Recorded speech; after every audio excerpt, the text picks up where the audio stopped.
Uno, dos, un, dos, tres. They were kids from the barrio. Some musicians. Others had never picked up an instrument. He said, Tiger, you're sharp. And I said, thank you, Father. I didn't know the difference between sharp or flat, you know. Give him the quote. You can be cute for 30 seconds. But after that, you better be a damn good musician. It began in the basement of a church in Tucson, Arizona. Kids as young as 9 studying under the musical direction of a popular Catholic priest. We would practice every Sunday, 2, 3, 4 hours, then 5, and then 6, and then 7. A prodigy. Father Rourke came from a show background, and it was quite apparent. But he was also a very accomplished musician. And perfectionist. Play your violin parts. I've been kidded many times about the unusual paradox of an Irish priest from New York teaching Mexicans their own music. Linda, what are your earliest memories of the Changos? I think it was a party that my dad had at his house. I remember. You were good. I was expecting Dorito music, but it wasn't. Dorito music. That's what I call imitation music. People standing around in big hats singing their own music. They would become international sensations. Oh, yeah. From Tucson, Arizona, CBS News presents Look Up and Live. Today, the Mission and the Mariachi. With Los Changuitos, Feos, and their director, Father Charles Rourke. He groomed them to take the stage. Father Rourke was a perfectionist. To carry themselves as charros. He always emphasized presence. stand up straight. Use the mic, go close to it, go away from it. Be noticed on stage. Some gritos, guys. How about a little whistling? They emerged an international tour de force that touched generations.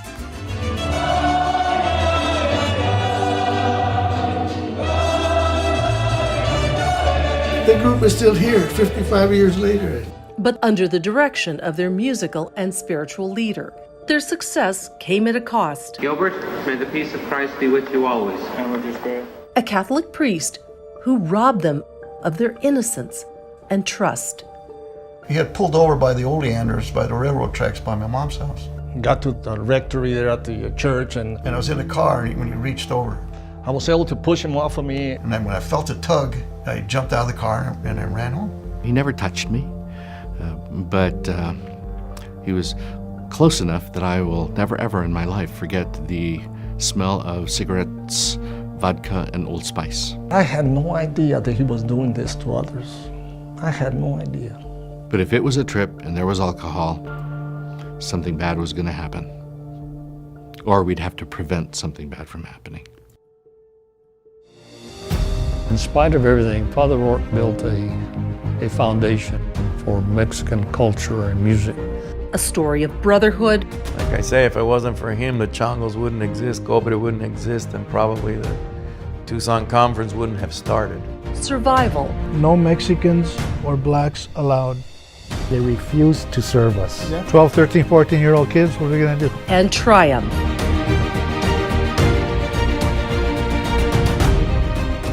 As we have gone along and the kids have learned more and become better performers and gotten a greater knowledgeability about the music of the mariachi, the music of Mexico, they have developed with this a definite sense of pride and accomplishment in the music.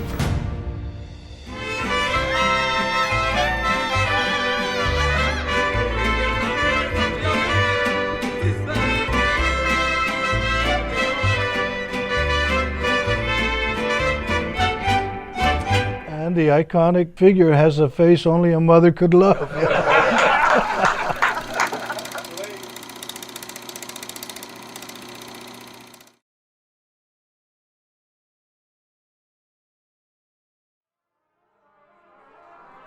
I have to give my hats off to the state of Texas. They are at a super high level. There's no comparison. It's very obvious here. It's quite advanced. In this one, I am the head clinician for the honors group doing mariachi ensemble. My observations, for instance, today, when I had my class, I have flashbacks of when I started in the Changos.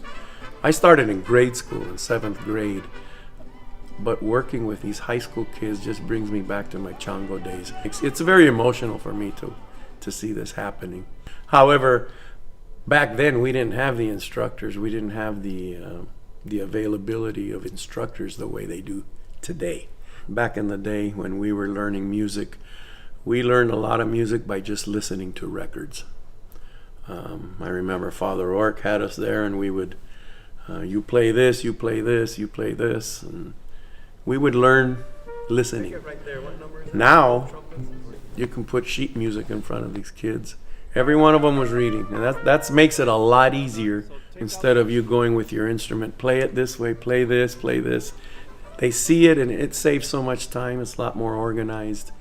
I can't knock learning by ear because that's the way I learned, because it gave me an advantage. That's just the way I learned. Then I learned to read music. Then I learned to write music. Watching all these groups, if it wasn't for the Changos and starting the educational movement of mariachi in the curriculum, the conferences, the Tucson conference back in 1983, this wouldn't be existing today.